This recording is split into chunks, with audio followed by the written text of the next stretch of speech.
Hello class. Let's look at some long-term notes payable and how we calculate it. We have a 20,000, 6%, 4-year notes payable, equal payments annually plus an interest. So the principal is 20,000, the interest rate is 6%, and the time is going to be 1 because it's annual payment. So the total being $20,000 times 6% interest equals $1,200 interest expense.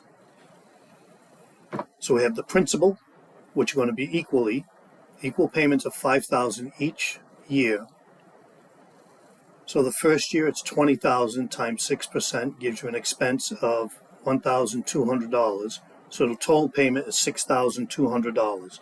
The interest and the principal is the initial cash receipt for the notes payable, and then the notes payable at the end of the year, $5,000, interest expense $1,200, so the cash payment is $6,200, and we can see it here.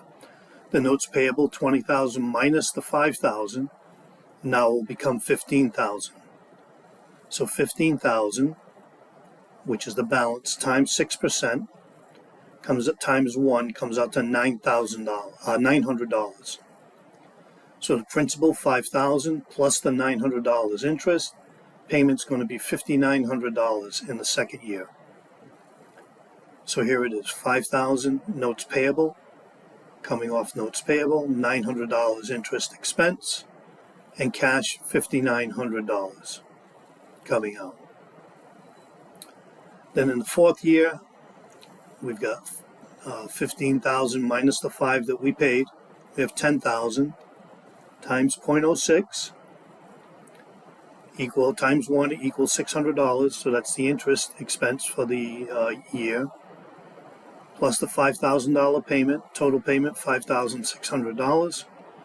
Here's the cash credit for $5,600. The notes payable another $5,000, and the interest expense $600 for that year. So the 10,000 minus the 5,000 that we paid leaves us with 5,000. The last payment times 6% times 1 equals $300. $300 interest plus the $5,000 principal payment. Total payment $5,300.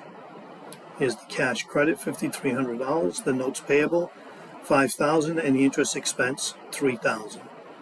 So we can see that the notes payable is finally paid off.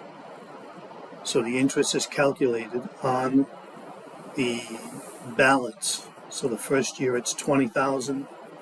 After we pay 5,000 principal, then it's 15, then 10, then 5. I hope this helped. We'll see you on the next video.